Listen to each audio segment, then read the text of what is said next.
Сәлеметсіздер ме?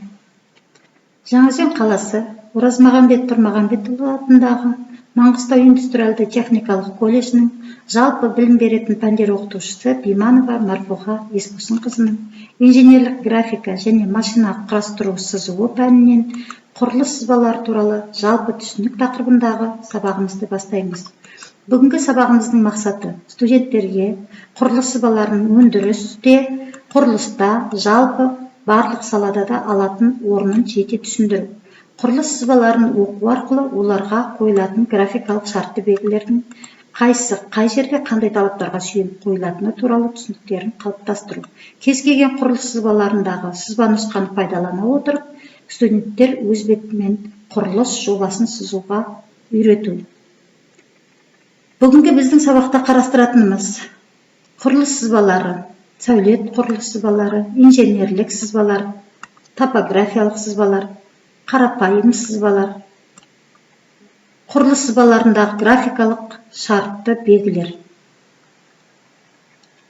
Құрылыс материалдық өндіріс саласы негізінен әртүрлі үйлер мен ғимараттарды салумен, салынып жатқан нысандарды іске қосуға байланысты жабдықтарды монтаждаумен шұғылданады.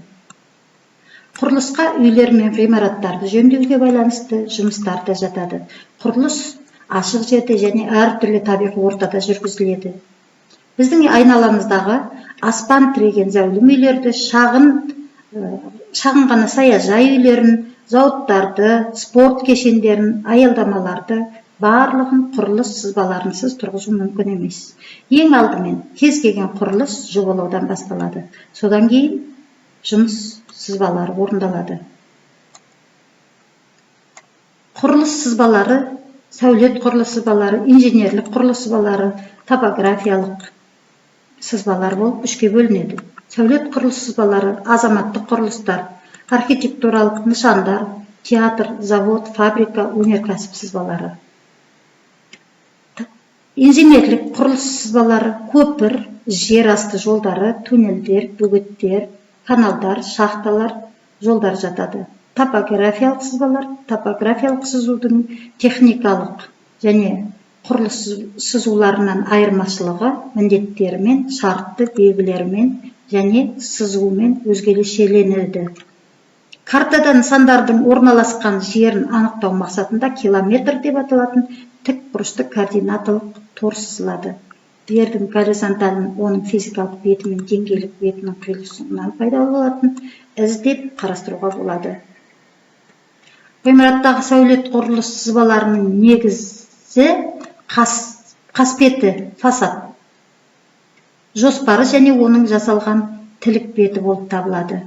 Олар ғимараттың сәулеті, нысанды жобалау және оның өлшемдері, қолданылатын материалдары мен негізгі элементтері туралы толық мағлұмат береді. Қасбет ғимараттың алдыңғы көрінісі. Негізгі қасбет бұл ғимараттың көше жағынан қарағандағы көрінісі, сол және оң жақ көріністері жанынан қарағандағы қасбеті.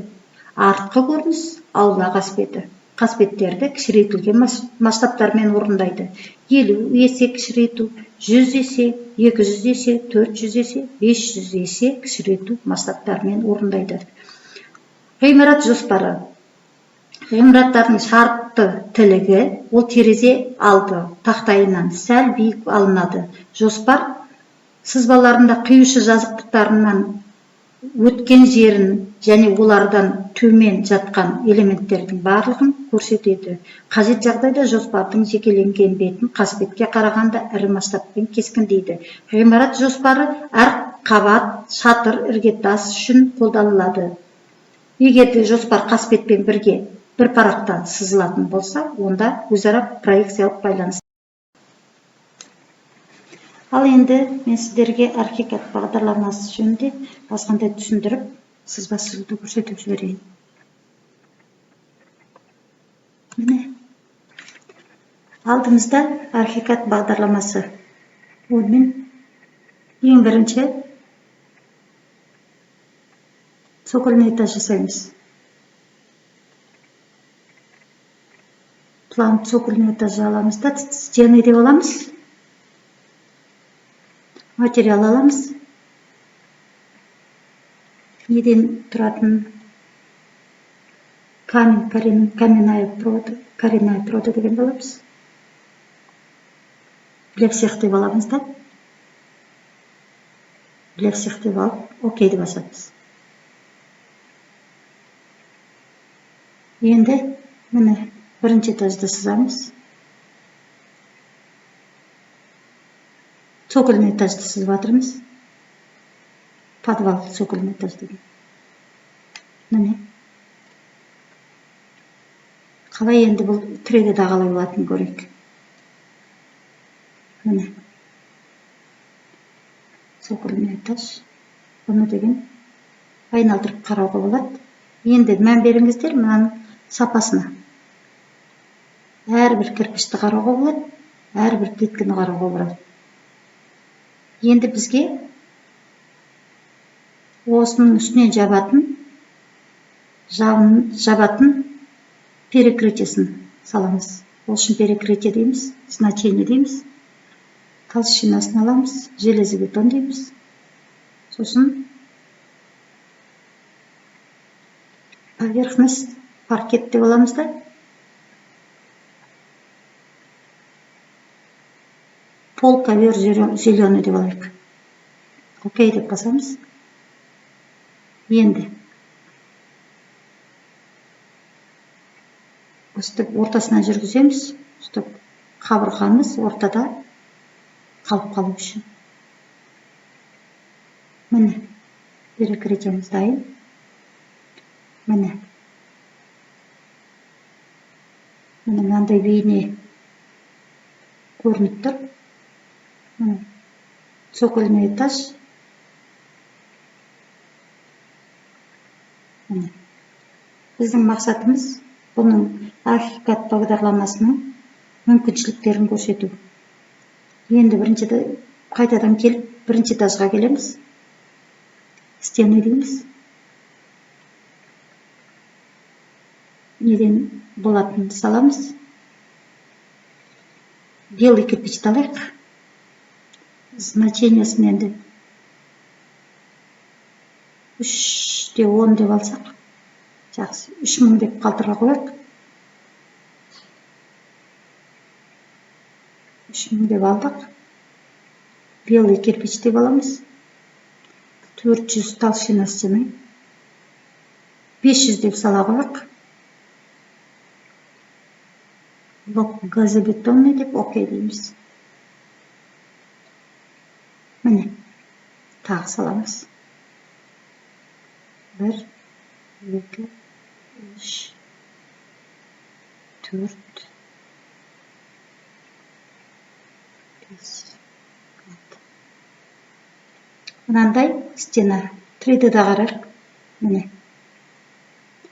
3D изображениеда қараймыз. Осындай стена. Енді бірақ бізге стена мен цоколь ортасы деген айырылып тұру керек бізге. Кішкене шығып тұру керек. Сол үшін біз қайтадан значение бірінші түртіп аламыз. Стеналардың барлығын все стены деп. Параметры дейміз внутренней стены. Енді мына жерде планда 50 емес 100 мм деп жазамыз. 100. Окей. Міне. Міне қараңыз енді. Мән беріп қараңыз. Енді стенамыз шығып тұр. Жаңа цокольный этаждан. Жаңа кіріп тұрады, оған шығып тұр. Екеу стенамыз дайын. Цоколь бар, стена бар. Кері қайтайық. Енді міне есік салайық. Параметры двери дейміз. Есік таңдайық. Мынандай есік салайық, әдемі есік. Таңдаймыз есіктерді.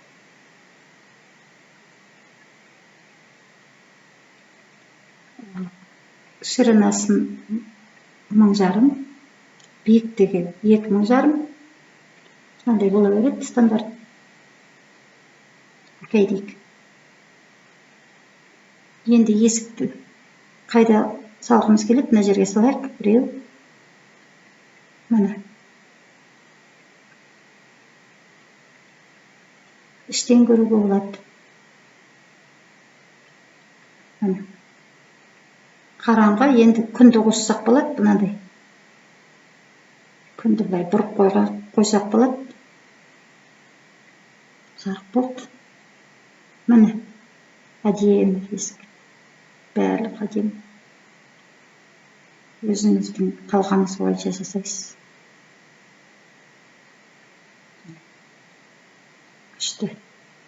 Енді күнді өз орнына қояйық. Бірінші этаж таңдаймыз. Енді терезе таңдаймыз. Окна. Стандартный. Терезе таңдайық.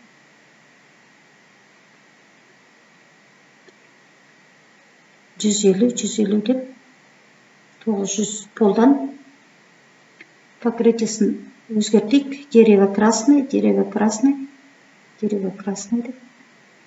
Стекло прозрачный. Міне бір терезе, екі терезе. Мына жерге үшінші терезе. Мына жерге төртінші терезе салайық. Мына жерге де тағы бір терезе салайық. Бітті, тамаша. Енді қарайық. Тірейді да. Әдемі болды. Үй шығып келе жатыр, әдемі.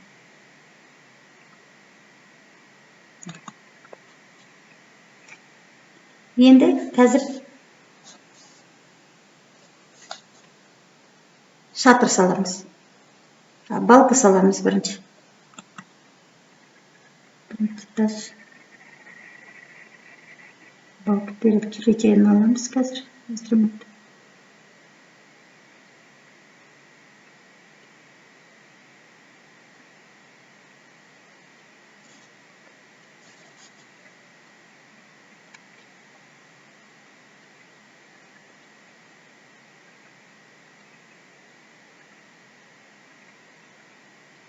Серый деп. Окей.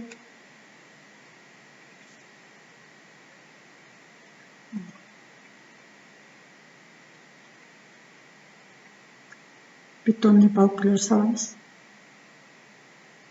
Міне.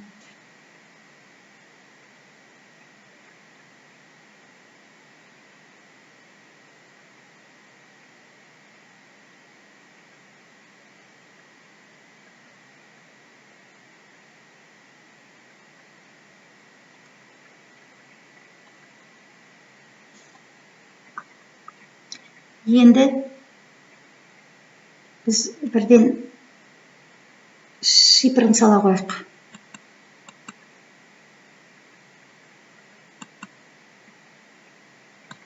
Балкасын салдық. Тез балкасын салып жүреміз. Көлденең балкаларын. Міне. Шипір. Шипірін осылай салынады.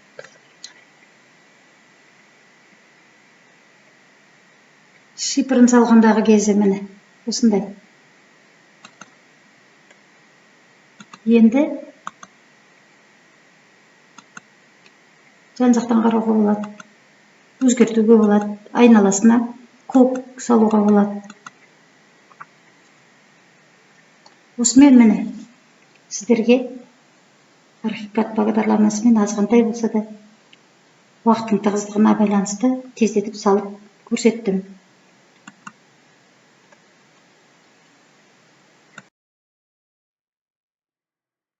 Бүгінгі өткен дәрістік материалымыз бойынша құрылыс сызбаларының өндірісте, құрылыста, жалпы барлық салаларда алатын орнын түсіндік. Құрылыс сызбаларын оқу арқылы оларға қойылатын графикалық шартты белгілермен таныстық. Және де құрылыс сызбалары, оның ішінде архитектуралық және сәулет құрылыс сызбалары, инженерлік және типографиялық сызбалар туралы толық мағлұмат алдық. Сонымен қатар архикад бағдарламасында үйдің жобасын сызып үйрендік деп ойлаймын. Енді біз сіздермен кез келген құрылыс сызбаларындағы сызба нұсқаны пайдалана отырып, кез келген құрылыс жобасын сыза алатын болдық. Ендеше осы бүгінгі сабағымызды бекіту мақсатында келесі сұрақтарға жауап береміз. Үйге тапсырма ретінде сіздерге тапсырманы бергелі отырмын. Үйдің бірінші екінші қабаттың қасбетін архикад бағдарламасымен сызыңыздар. Берілген сұрақтарға жауап беріп, жауаптарыңызды дәптерлеріңізге жазып, сызбаларыңызды менің электрондық почтама немесе WhatsApp желісімен жіберулеріңізді сұраймын. Назарларыңызға рахмет. Сау болыңыздар. Келесі кездескенше.